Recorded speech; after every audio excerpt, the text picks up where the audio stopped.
Welcome back, everybody, to the No Trade Clause podcast. Your host, Aaron Washington, out here coming back at you again, along with Aaron Pearlstein, fellow contributor of the NTC podcast and website.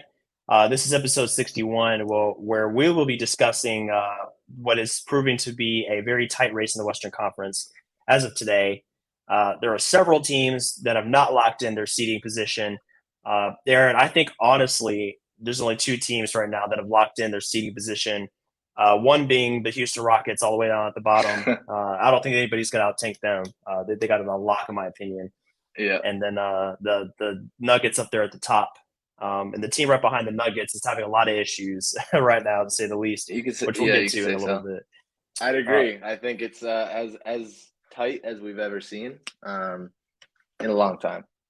Like you said, there's only probably two spots that are actually confirmed right now, and the race at the end and with the play-in tournament now, it's as neck and neck as it can get. So it's going to be an exciting 15 to 20 or so games left.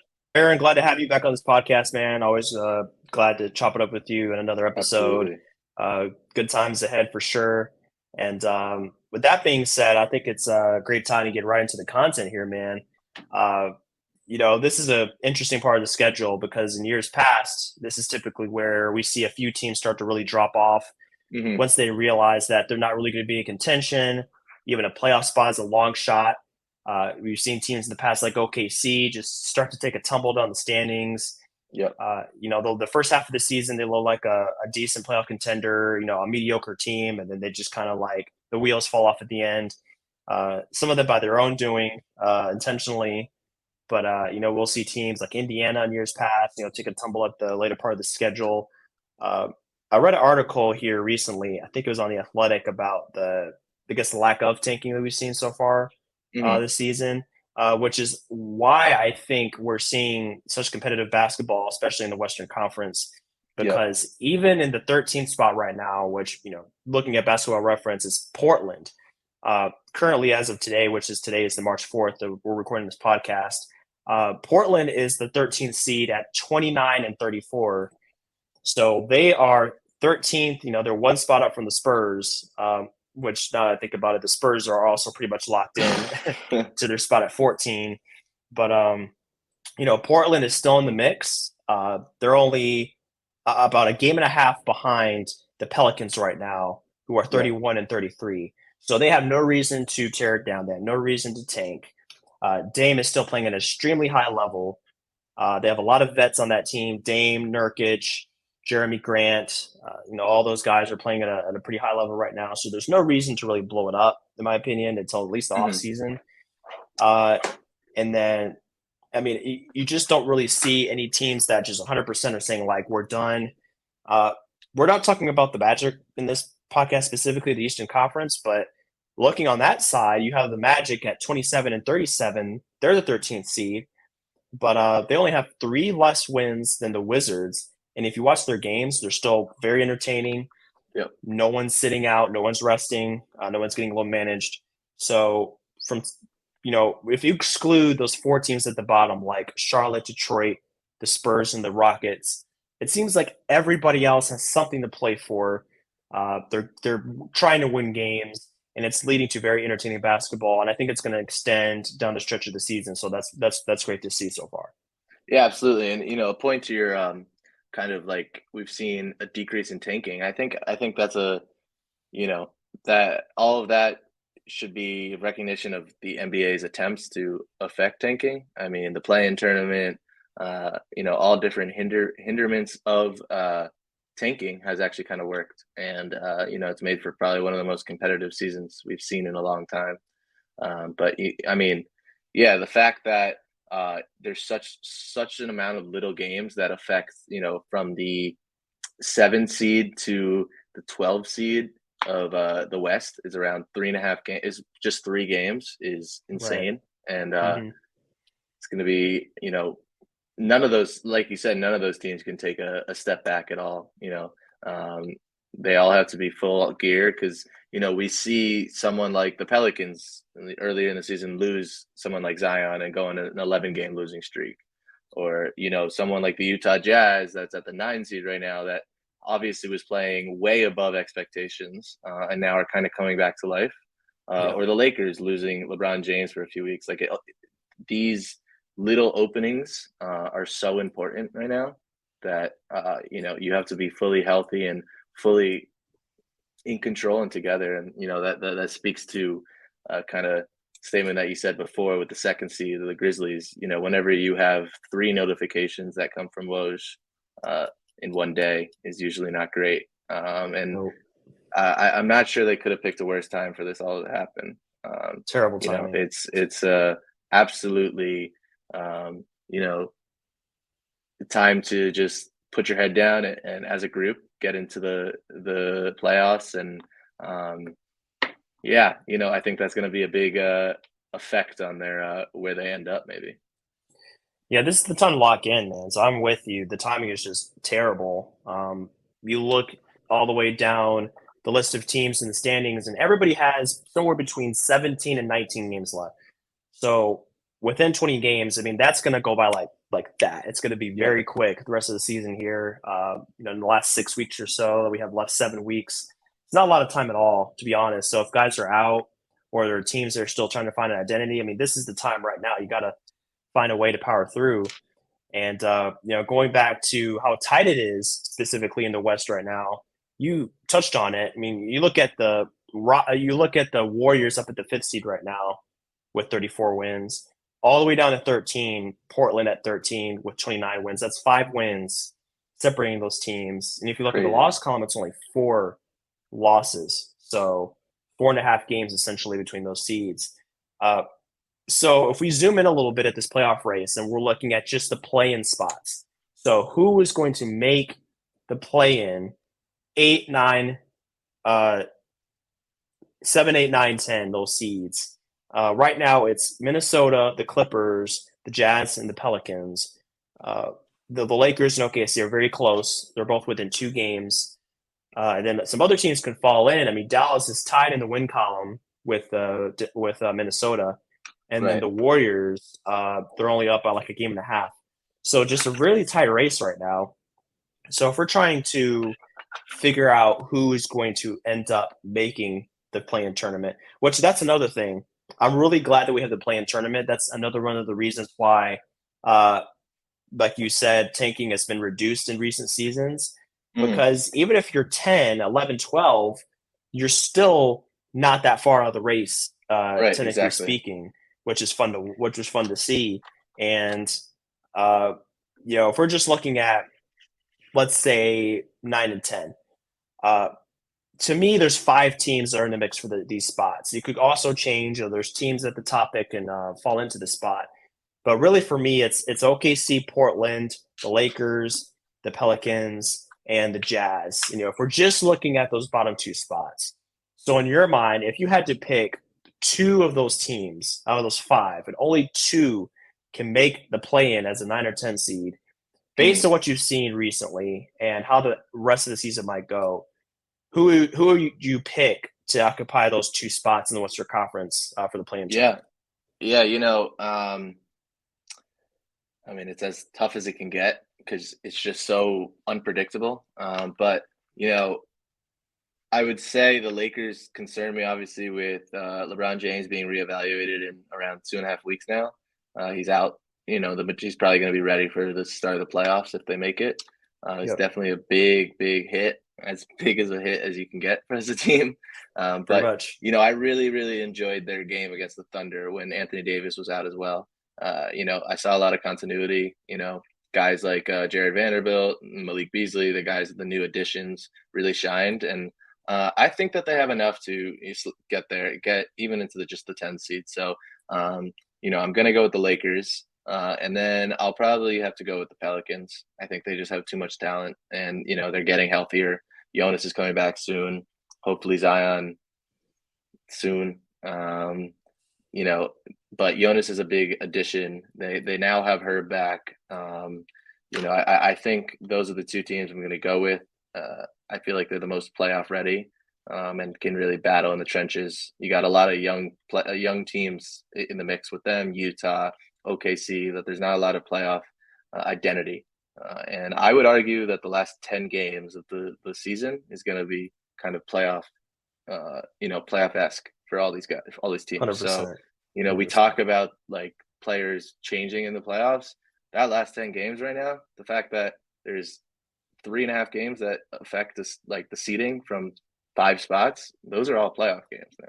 It's massive. So, Yeah. yeah, I think I'm going to go with Pelicans, Lakers. I like that. I like that. Pelicans are definitely a safe pick just because they have the experience. And expanding on that a little bit, when it comes to making the playoffs itself, I think there's a certain opportunity, even as a lower seed in the playoffs, that if you can make it, your team is afforded opportunity. You saw the Pelicans last year; they made the playoffs and they gave the Suns a hell of a series, if we're being honest, in the Absolutely. first round. From Alvarado to Herb Jones, those guys look energized. They look extremely confident taking that series. I believe it was 6 games total. It was a lot of fun to watch, and I think even if you're an eighth seed, some people like to kind of hate on making the playoffs as a 7 or 8 seed, uh, and I get It's a it. it. yeah, I mean, I definitely get it. It's if you're not making it and you're not getting a lottery pick in the draft in that summer, you're not a higher seed. It can be looked at as kind of staying in the middle, so to speak. I get it, but at the same time, there's a certain opportunity to develop for the young guys. absolutely. Playoff atmosphere is totally different. Right. So, I mean, I think that needs to be said as well when it comes to just Yeah, the opportunity that comes to making the playoffs. absolutely. And on top of that, I think, a lot of people love to say they want their team contending for a championship or tanking. And it's such a fan perspective, I'd argue. The goal is to win the championship, and anything that Of gets you course. closer to that is what you do. And if you're Yep. making the playoffs, that's a huge step towards the ultimate goal. It's Um, progress. Yeah. and I'm never going to hope my team is losing. I understand that there are tough times, and you want to get, an age, get some younger guys and develop younger guys, but winning is the ultimate goal. And that's what these guys get paid for a lot of money for. It's what the front office gets paid a lot of money for. They try and win. So That's right. I'd say once you get into that 7, 8 seed, even through the play-in, it's a fresh start. You got at least 4 games to figure it out. So There you go. There you go. It's another opportunity, another almost like another season. yeah, It's a weird spot to be in because it's not the regular season, but it's not the playoffs. So it's almost like you're in this holding period almost, which right. is interesting. And if you're 9 or 10, I mean that's 2 games potentially that you play. If you win the first, you go to the second one. So I mean, 2 more games that are high level, high stakes, high pressure games. I feel like that's going to do nothing but just give the young guys opportunities to grow and just experience what that atmosphere is like. I mean, even if you lose the second game and you come up just a little bit short of an actual playoff spot, that's that's massive. I think Right. the effect that can have on a team that's undersold. So Absolutely. that's just something I wanted to touch on. Since we're talking about making the play-in tournament, we're not talking about making as a top six to where you're completely out of the play-in tournament. Um, some guys in recent history, I think LeBron was one, mentioned they disliked being in the play-in as a 7 or 8 seed. You're no longer guaranteed a spot. Mm, For them, it can be looked at as a disadvantage because now you have to play an additional game to solidify a playoff spot. right. But I mean, at the same time, it's just more incentive to win more games because if you get Exactly. out of 7 or 8, you're not even in that situation. So I think all around, it makes sense from a business perspective. That's just Yep. additional revenue for the league. You can market the play-in tournament. Those are multiple games that were not on the schedule before. The teams, I think, love it. The development staff of those teams love it. I think fans love it. If your team has a chance to make it that they didn't have before, I mean, hey, you can't hate on that. So I Absolutely. mean, Absolutely. there's not a lot of bad things about it, in my opinion. Right. No, I think, looking at it as a bad thing is such a simplistic way to look at it. And I kind of understand from someone like LeBron that's usually in the top seed that never really has to deal with a supposed playing game. But, I bet he's loving it now, first of all. Oh And then yeah, also, uh, now it's saving his butt now. So, but definitely. yeah, I think it just makes it a lot more competitive. It just adds another element where, you know, if you're not in the top eight, if you started off badly, but you're getting hot down the stretch, it opens the door for a long playoff run. So, but at the same time, 7, 8 seeds still have a huge advantage. The fact that they only have to win Yep. one game instead of two. I mean, people don't understand the impact of playing a team twice or playing a team 4 times, at least 4 times, Yeah. because game plan, strategy, that's thrown out the window. Hmm. In NBA, you see all those 15 coaches there. Like, I promise you, they know everything about that team at that point. They're playing Oh four yeah. games, 2 games, 4 games. It comes down to just sheer intensity, chemistry, and talent, and that's why playoff basketball is so important. And comes into conversation every time anyone wants to talk about the greatest player of all time or things like that. It's about playoff because it's such a different identity. It's such a different atmosphere because For sure. that game plan is just thrown out the window. You might have a game plan, but they know what your game plan is, and that you know what their game plan is, and you know everything about all those 15 players on that team that could play. And it just comes down to who wants it more. So a few more games of that is just so awesome for the league and awesome for the players. It really is, man. If we use the Pelicans as an example, because we were just talking about them, when it comes to the effect that making a playoff run can have on your team the following season, all we need to do is go back to December 11th, because on December 11th, this team played Phoenix in New Orleans, Mm-hmm. beat them 129 to 124.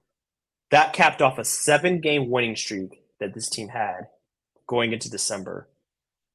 They won that in overtime. So at the time, they were 18-8. I know it's kind of hard to just think about that now because so much has happened since then. But they were 18-8 as of December 11th. They had a 4-game losing streak after that. But then they went on another 5-game winning streak after that, and they were 23-12 on December 30th. Yep. So as late as the end of 22, they were 11 games over 500. And at one point, they had the number one seed in the West. Like, we Yep. forget about that. Zion got hurt shortly after that. They had some injuries. Brandon Ingram missed a whole ton of games. I think around 20 games or so with a toe injury. And they've had trouble since then with Alvarado going down with an injury, Valanciunas. Yep. It's definitely been tough for them. But when they were healthy, I mean, obviously, this team is way better, I think, than their record suggests right now because of all the injuries. But they used the playoffs spot that they had last year, that run, I think, to catapult themselves into another bracket of sorts, another class going into the season, Right. as evidenced by their record that they had in December. So I think that's all Yeah. the evidence you need to see how a playoff run like that can boost confidence and then use that as a launching pad for your young players and even your veterans and make it even deeper run the next season, you know? Absolutely. Absolutely. So another team, I think the other one you mentioned was the Lakers, as far as making the play-in. Uh, I'm going to be honest, I'm a little bit more pessimistic about their chances. Mm-hmm. Uh, they just played Minnesota last night. That was a massive game for them, but they weren't able to win it. They came up short. Anthony Davis had a 38-point game, looked very impressive in that one. But I mean, a lot of these games are against teams that are right there in the rankings next to them. Uh, like somewhere in the West. They don't have a lot of East games left, I don't believe. A lot of them are in the West. A lot of them are against like the Minnesotas and the Clippers, like teams that are right there Right. next to them in the standings. And I just their recent play. I know they made this trade and it makes them a lot better, but D'Angelo Russell has missed several games here recently. Anthony Yep. Davis is a risk from night to night. You never know when he's not going to play. I just feel like that uncertainty. They're already kind of fighting an uphill battle because they're 11th and they're a game behind the Pelicans and the Jazz, about a game and a half behind the Clippers. So they're already kind of fighting an uphill battle. If they lose some of these games, they're going to lose tiebreaker opportunities. So I don't know. I mean, Absolutely. I like what they did in the trade, but it's just these guys going in and out of the lineup. I think they're still trying to kind of figure things out as far as like how to play with the new guys.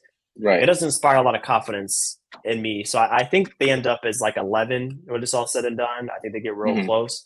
I could end up eating my words. You never know. I mean, there's still a ton of talent on this team. I wouldn't mind being wrong, but I think Absolutely. honestly, just two teams. I mean, I like the Pelicans pick. I'll probably pick them as well to get in here.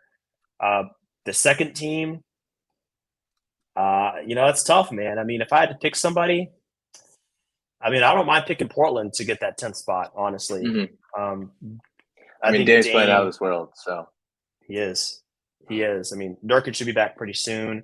Jeremy Grant has played really well in his last couple of games, 20 plus point games. Um, you look at Cam Reddish, that acquisition is looking really nice right now. yeah. He's had a couple of really strong games. So I like that pickup for him. So I mean, maybe it's just my Dame bias talking here, but I like what Portland has as far as getting into that spot. Kirk Goldsberry has his a graph that he puts on Instagram where it's like the last 15 games and Right. how each team is ranked offensively and defensively. Uh, Portland has had the worst defense in the last 15 games. That's not great, but they have the best offense. And Shane Young, Forbes Sports, posted the best half court offenses since the February 1st. And the Blazers are number one at 110.1 points per 100 half court possessions. So, I mean, Wow. hey, if you just need to just squeeze into playing, I think having an explosive offense, even if your defense is pretty garbage, might be able to get you in just enough, especially if you have a guy like Damian Lillard that can carry you for long stretches of the game. But that's Absolutely. just me. Absolutely. No, I think picking to, I'm not counting anyone out. It's so close. Even Yeah. if the Oh, yeah. Jazz figure it out, if they keep having just such impactful games from guys like Walker Kessler, Laurie Markkinen, they could easily stay in that spot. OKC, if Jalen Williams keeps playing like borderline rookie of the year, with Shy getting healthy and Giddy being healthy, and there's a case for every one of them. 100%. And I think it's just going to be an exciting time. The Lakers' last two games are against the Jazz. It's a home to home. I think that's going to be an Oof. awesome playoff atmosphere. Big time. It's an exciting time to be an NBA fan. And I think this is what I mean. I know NBA fans will find something to complain about, but right now this is as tight as it can be, and this is going to be the most exciting 15 games, and it's going to come down to who gets healthiest. I really think so. I really think it's going to come down to just the healthiest roster. Karl Anthony Towns, they said they expect him back in 10 or 15 games. That comes out to like around like March 9th to like the 13th, something like that. If he can come back and get to his spots and play fluidly. If LeBron can come back, before the end of the regular season, Zion, it's going to be an exciting time, and I think this is just all you can ask for as an NBA player, NBA team, NBA fan as well. Oh, yeah. You mentioned OKC real quick there, Jalen Williams play. I posted an update about him recently on my Twitter, highlighting his recent play because I had noticed that as well. And from February 1st to March 1st, he's been averaging 15, 5, and 4, and 2 steals. That's Yeah, the kicker right there. 2 steals a game on 50, 40, 82 shooting splits. So he's yep. shooting almost 50, 40, 90 over the last month of play for the Thunder. Um, he might be still I in the draft right now, just yeah, I looking back mean, on it. I don't want to be that guy. I definitely do a lot with the draft, and some people have coined me the start of the Jalen Williams train. I don't, it's not me Okay, saying it. okay. Obviously, it's not me. Early Uh, adopter. Respect right, it. in March, I created a whole thread on him. Got 70,000 views. Uh, he's doing exactly what I thought he was going to do when he gets the league. And I mean, there was a whole article about him and with the Thunder and how the Thunder picked him with their original pick and not the pick that they just got from the Knicks, Mhm. specifically because they didn't want to fall apart and they knew they wanted him. And it was a really interesting article just about how much they expected out of him and just how he's just a core piece of the roster cut. And add him to the Chet Shy and Giddy core right now, especially with the next draft pick. It's an exciting time in OKC, and I wouldn't surprise me if they get into the playoffs. It wouldn't surprise me either because I mean Shea is that guy as well, Yeah. and if they had the wins, I mean Shea would be a prime MVP candidate if they were somewhere in the 40s as far as win totals go. He would be a great guy to pick for that award, which we'll get to that here in just a few minutes. But yeah, Jalen Williams. I mean, with the 12th pick, you're getting a guy that's a fantastic two-way presence for this team. Can play either the two or the three. He's just one of those guys that looks like he's going to be able to play with anybody, like Yeah. regardless of who your star is. Like if it's Shea, if your star is a big man, like you could just kind of plug him in anywhere, and he's going to do all the right things. His steal count is an obvious sign that he has great instincts and he has great hands. He just knows where to be on the court. That's really impressive because for rookies, usually like the defensive part of the court is what takes the longest to come around. It's Hmm. just hard for these guys to adjust to the speed of the game and just dealing with guys that are so talented on the other end. The Yeah. fact that he's been so solid on defense, I think, is a testament to the kind of player he is, and then the development staff they have in OKC. I think they're doing a fabulous job. Yeah. Uh, so with the Thunder being right there in the thick of the race as far as the play-in, it looks like their rebuild is really starting to turn a corner, and Yeah. they're no longer one of those teams you can overlook. I mean, when you look at them on the schedule, you used to be able to say, "Nah, it's going to be one of those games. It's not going to be a huge deal, whatever." Right. But these days, even without Shea, I mean, they put up a fight. You can't Yeah. overlook them at Absolutely. any point. So, I mean, I think the Thunder deserve a lot of credit here for just being in the race, even if they don't make the playoffs. This is progress. This is what you want to see year over year. Even if you don't make the playoffs, your win total increases, your players are getting Absolutely. better. Coach is doing a great job. So I mean, that's a great sign for them. And Absolutely. then their half court offense over the past month, they're tied for fourth with the Kings, who we all Yep. know what the Kings have been doing recently at 105.1 points per 100 half court possessions. And some of those games are Unbelievable. without Shea. So Yep. the team is doing great things, man. Got to And give them just a on lot the of credit. Kings, back to the Grizzlies, maybe not keeping that spot. The fact that they're only a game behind. You know, I'm gonna say if the Kings can stay from the second or third seed, Mike Brown should win the Coach of the Year, and if he doesn't, it's malpractice by the NBA. Just gonna just put that out there. Listen, I'm with you. I'm with you. I think too often when it comes to, and this is kind of a side road here, but when it comes to Coach of the Year, I think by default voters always go to the team with the best record. I mean, I get it. Like if you have the best record in the East or the West or the league overall, I mean, you've done a fabulous job as a coach. Right. But when it comes to the teams that, and I think this is a reason why Thibodeau won it a couple years ago, which I still kind of disagree with that pick. But when it comes to outperforming expectations, that should be a Exactly. key indicator of how you've done as a coach. I mean, if the Kings end up in the third seed, I mean, they're not far off of the second seed. I mean, that's incredible. Uh, Right. as of today, They're just a game they're behind. Yeah. exactly a game behind Memphis, and we just talked about how they're having major problems right now with guys getting suspended and getting hurt. And the Uh, exact opposite is going on in Sacramento. So right, right. They just won two games over the past 7 days against the Clippers. That's massive. One of those massive. games was an all-time classic game, which I Absolutely. mean, unbelievable. I just think, yeah, I mean, if they can maintain three, they can maintain two or three. Yeah, Mike Brown has got to be in that conversation, at least in the top. He's got to be one of the top two guys for Coach of the Year, just based off of what he's done relative to expectations. I mean, I think most people expected him to be the Kings, like what 9 or 10, maybe somewhere in that range, 8, 9 or 10. Right. So I mean, this is a massive, massive overachievement by the Kings, man. I mean, it's just Absolutely. Yeah. And I spectacular. mean, speaking to that, like, yeah, the clear decide guy right now, the front runner is Mike Malone. But, um, you know, just the idea of it being Mike Brown's first year and totally revamping the culture there and making them not like they were a low seed that they haven't made the playoffs in 9 years. And he has Right, now them in it's a the three long seed. time. I mean, I don't think you can ask for a better turnaround, but so we'll see. We'll see where it ends up.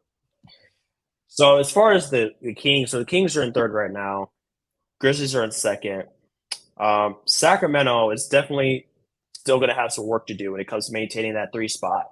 Because you look behind them, Phoenix just got a guy by the name of KD. He's pretty good. Heard of him. That should Yeah. give them a good amount of wins going down the stretch.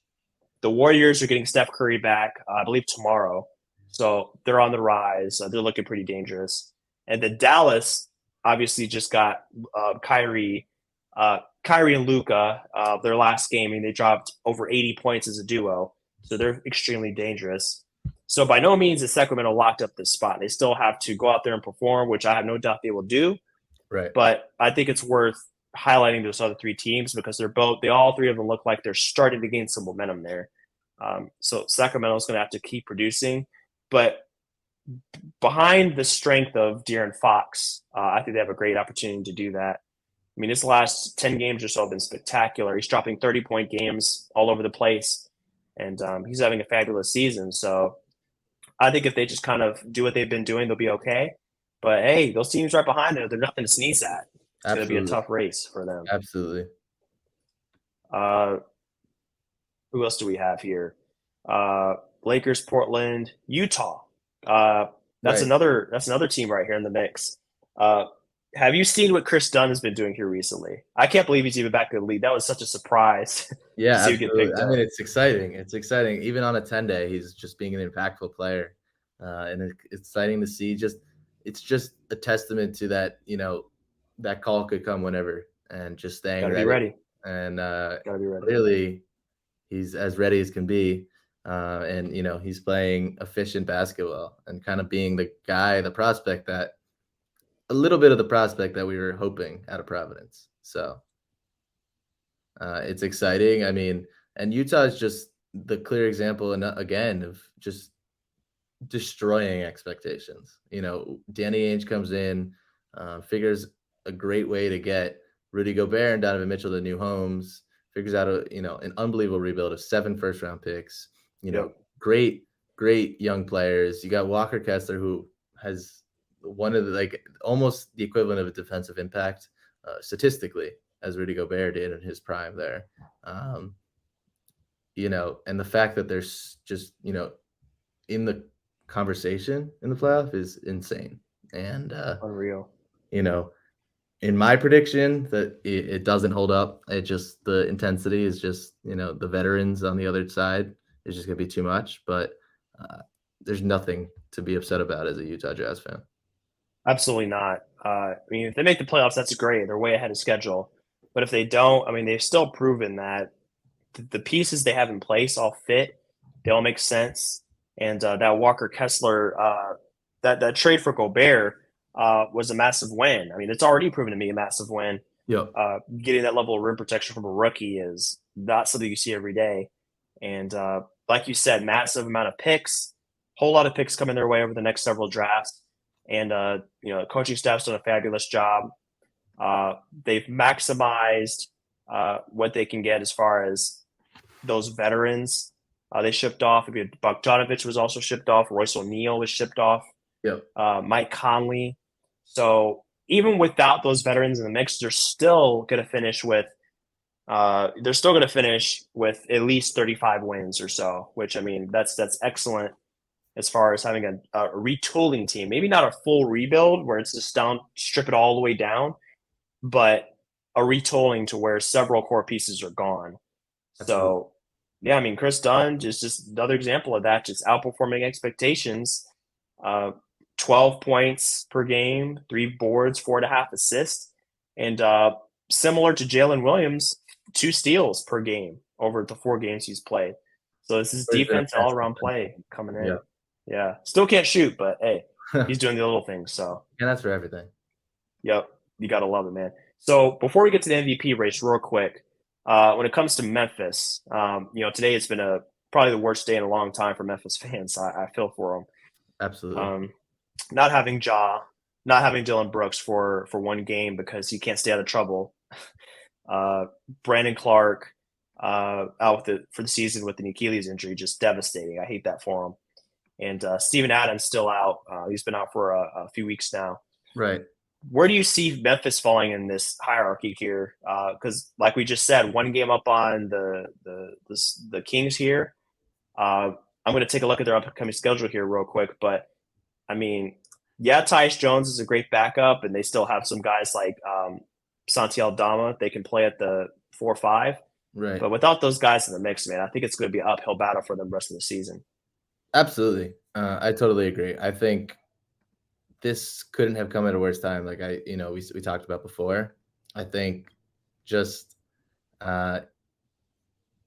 it was just such a hit to them. They were one of the most anticipated teams in the league, and they've been holding up to that. They have just so much talent on paper, and it's just sad to see them have so many mishaps. And it was sad to see Brandon Clark go down.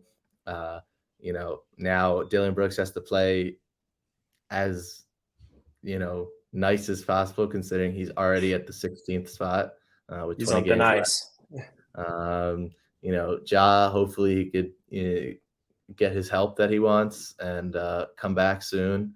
And I'm hoping that they, stay in that, top spot, and hopefully they get healthy and together and acclimated when the playoffs come, because they're just such an exciting team. But, it just speaks to, you can have all the talent in the world, but if you don't have the chemistry, if you don't have just the winning culture, it could be such a detrimental hit on the team. And For sure. It comes down to how much the team wants it now. How much they could come together and just win close games. Like last night, against the Nuggets, up by 6 or 8 at halftime, and just lose the lead, and end up losing in a clutch time. That's going to come back and bite them. And Yep. it's tough, and it's so hard to predict. But I'm hoping to predict that they stay in that upper echelon and hopefully get healthy before the playoffs. This is where their depth comes into play, for sure. Still have Jaren Jackson, Kyle Anderson, Tyus Jones. The Luke Kennard trade looks like a major win right now, just because he's another guy they could put on the wing with Dylan Brooks being out.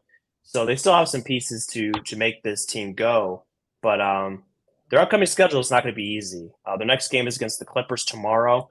It's a massive game for both of them. Lakers after that, Warriors. 2 games in a row against the Mavericks. That's huge. Miami after that, and the Spurs, and then they're right back to the Warriors and the Mavericks again for a third time. And then they have 2 more Clippers games at the end of the month. So if you add it all up, 3 games against the Clippers, 3 games against the Mavericks, a game against the Lakers, the Blazers, the Pelicans, the Thunder, the Warriors. So all these teams we just talked about, as far as being right there in the playoff race with them in the play-in and right behind them in the standings, they play pretty much everybody over the last month and a half of the season. So tough times coming up here for the Grizzlies. I think they have enough to at least maintain a top 5 seed or so. Yeah, I don't think they're gonna fall out the sky or anything. But I mean, this yeah, definitely takes a hit to people that kind of hope that they would get back to what they did last year and right. make the conference finals and make a run at the Warriors and other defending champions. If you can't figure it out in the regular season, if you have this many mishaps, I'm not ready to take you over anyone in the playoffs. It's like we've been talking That's about fair. this whole time. It's a different beast, and Yep. we'll see. They got to earn it, man. They got to prove they can get to that big stage. I think if you ask people around the organization, what is a successful season for them? I think it would be at least conference finals. Yeah, based on what they've done the past 2 years. So that's just the natural next step for them. So, I mean, if they can get John Dillon back and Steven Adams back, I think they still have a good chance to get there. Because the West, as we just discussed and shown here with the standings, is kind of open, to be right. honest. There isn't Absolutely. a number one favorite. Even the Nuggets, who are the number 1 seed, I mean, there's still question marks there. Can they defend at a high enough level to get there? Can Murray and PJ or MPJ be consistent enough to get them through a playoff run? Remains to be seen. But in any case, the Grizzlies have a lot more questions right now to answer. than they did yesterday. And I mean, it's gonna their depth is gonna be tested. I think that Yep. much is certain for that team. Yep. So playoff race, obviously hotly contested. I think most people would say the same about the MVP race as well. Uh, we can look at about 4 or 5 guys in this race so far. I mean, we're probably 70% of the season through the season by now, and I don't think the race is getting any less competitive. In my opinion, there are 5 players, maybe 4, depending on who you ask, Yeah. that have a realistic chance. Maybe not a great chance, but a chance at winning the MVP award.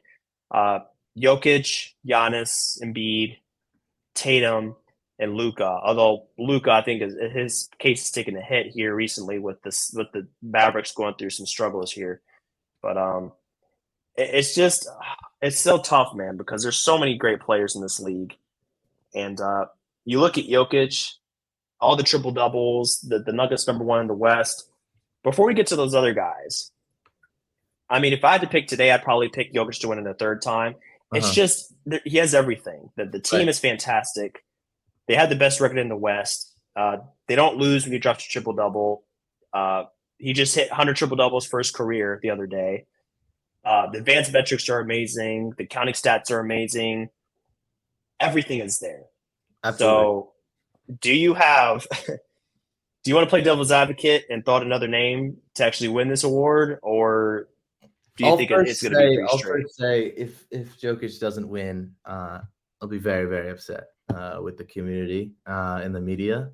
I think just this first of all, this idea going around about this stat padding is ludicrous. I That's don't the understand. craziest thing I've ever heard. I like literally I just genuinely don't understand it at all. Richard Jefferson and Kendrick Perkins, they're honestly it's I don't even have any words. Like it just doesn't make any sense. Like He's the whatever. last person. He's the Right. last Yeah, I person that mean, would he do is that. leading the league in passes at 75.7 passes per like a game, and only 16 and a half of those are labeled potential assists. So I don't want to hear about this like idea that this team has this alter decision to not win, but just shoot every time Jokic passes on the ball. It's just actually blasphemy. But what I got, regardless, actually last month for one of my classes here at Tulane, I ran a regression on a data set of 13,000 per game statistics, the last 25 NBA seasons. So every player.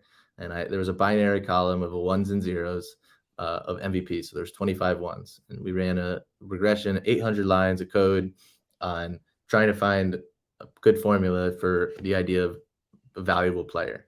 And we did. And, I've inputted into this year's stats and it's got a lot of work to do. But right now, Jokic has, it's called a PVR, player value rating, of 9.47. It's actually the greatest of all time in the last 25 years.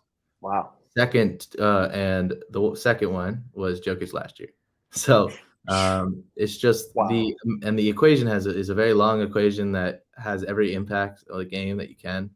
And just the way he impacts every part of the game is unbelievable. They have the 1 seed in the West, and I just don't see another case for anyone really in my sense. But if I had to, I think I got to give it to Embiid. I think he's having another historic season. He's such a valuable player, as valuable as you can get by the definition. The Sixers are in the top of the East, not #1, but up there.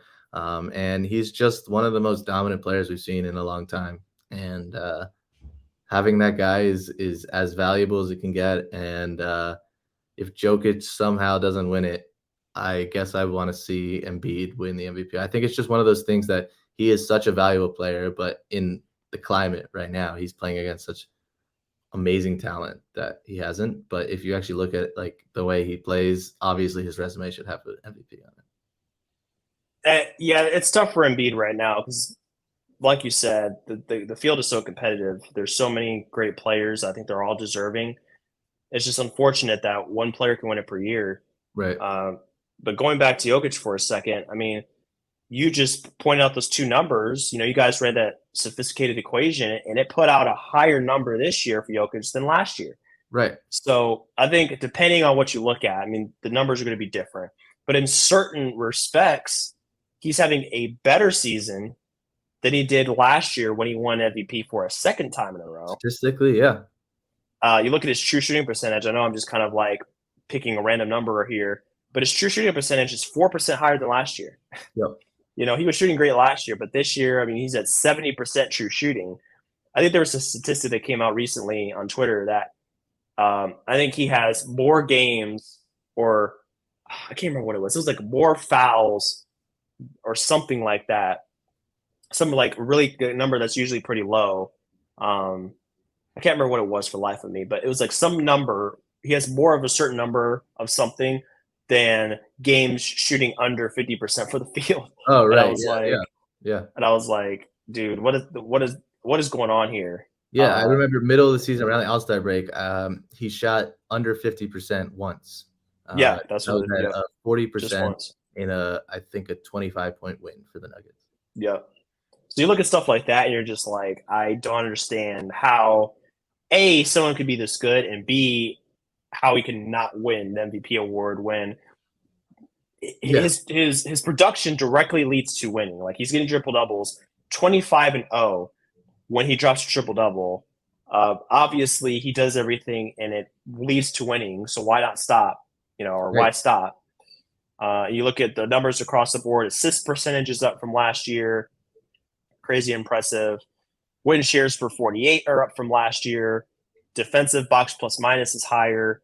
So I mean, there's certain numbers that are slightly lower, and some that are slightly higher. PER is, I think, ever so slightly lower, about 1. But like across the board, I mean, it's just like there are a lot of statistics to where he's better. So if he already won it once, his team is better. His team has a better record than last year. Right. As of today, I mean, they already have 45 wins, 19 losses. So when it's all said and done, you gotta imagine. I mean, they're gonna finish with somewhere between 57 to 60 wins. If they really just go on a crazy streak, they can get to 60 wins. Right. And they have a chance to finish with the best record in the league, not just the West, but the league. Right. So I think if you add all that together, his impact, the advanced statistics, the box scores, the record, the way he's breaking records every night, I don't know how he doesn't win it. But either way, we're in a golden age of big man. I mean, this is great. I mean, between him and Embiid, who we just talked about, I do feel for Embiid though, because he has been fantastic the past 3 years, and his teams have been great. It's just I mean, maybe if you won as many games as Denver, maybe you'd be the guy. But I mean, there has to be something that kind of differentiates these guys, like how we rank them. Yeah. And when it comes to wins, they don't have quite enough wins. So it's unfortunate. Absolutely. And it's just obscene how valuable a guy like Jokic is. Game in and game out, just his impact on the court. If you watch, it's just everything flows through him. And they, like you said, they have the best record. Best player on the best record isn't one way to pick this award. But at the same time, his impact is as high as it can be statistically and just with the eye test. And I really hope there's no kind of agenda to not give him a three in a row. But what? Do you believe in voter fatigue? Do you think that's a real thing when it comes to awards year over year? I mean, I'd like to hope not. We're putting a lot of trust in this media, this way that we calculate it. Yeah. I would really hope not, but I can kind of understand it. We ran the regression and we added it to all different years after, having a test set and a data set. And, going back to 2010, my favorite player, Derek, he wasn't even the top 5 of our PVR in the year he won the MVP. It was supposed to go back to LeBron. So I'm not going to sit here and say like voter fatigue is not a real thing. I think it's probably fatiguing to pick someone 3 years in a row, but it's just there is no conversation for someone else. Right. Like, I really don't think it's as close as people think it is. When you It's really that look at it. simple. Right. It's that simple. It's very simple. And I think I'd even be upset if he wasn't a unanimous MVP, honestly. So yeah, I mean, I think just because of the field, I think a few people will give Embiid right. some votes.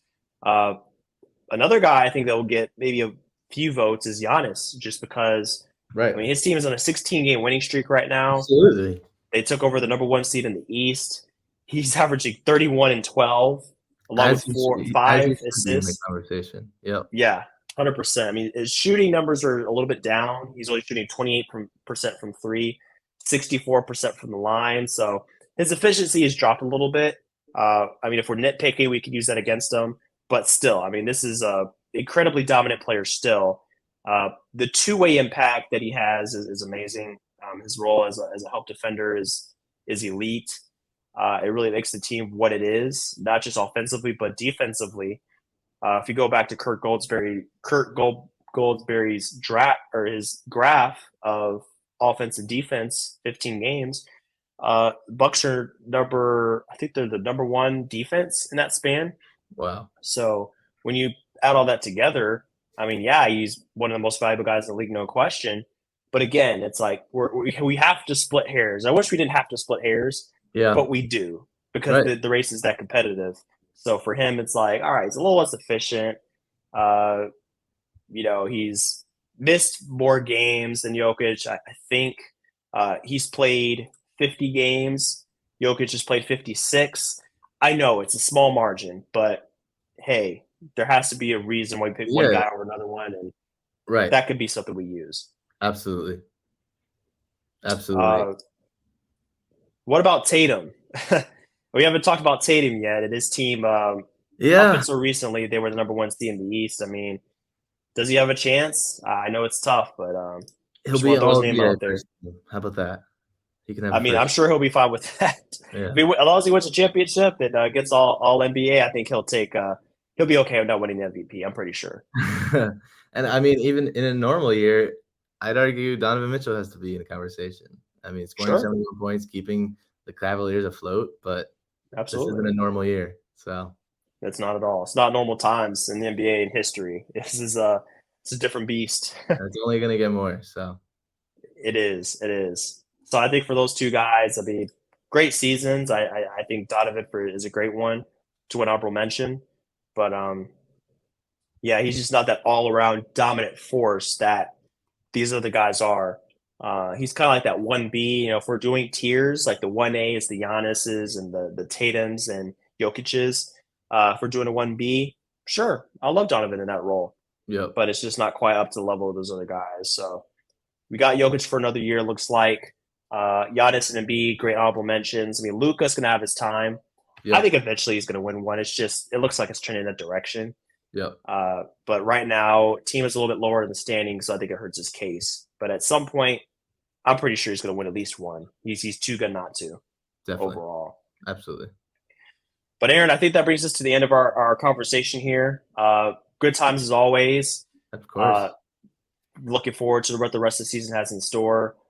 Thank you all for joining us for another great episode. We have a lot of fun doing this, and we're going to keep our eye on how things progress through the rest of the season. Best of luck to Grizzlies fans. If there's any Grizzlies fans watching this podcast, I know it's tough times right now. What's that? I said as much luck as we can give you. Absolutely. Whatever we have, we'll give it. How about that?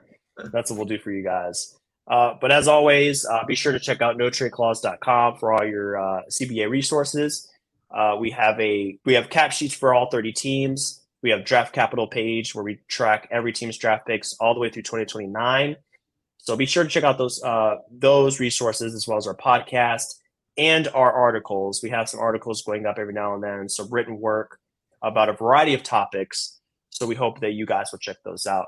But this is the duo of Aaron and Aaron signing out. Thanks everybody for checking us out. Hope to see you on the next podcast. And until then, have a lot of fun with this NBA basketball. Sure to be a fun ride. So see everybody. We'll catch you all soon.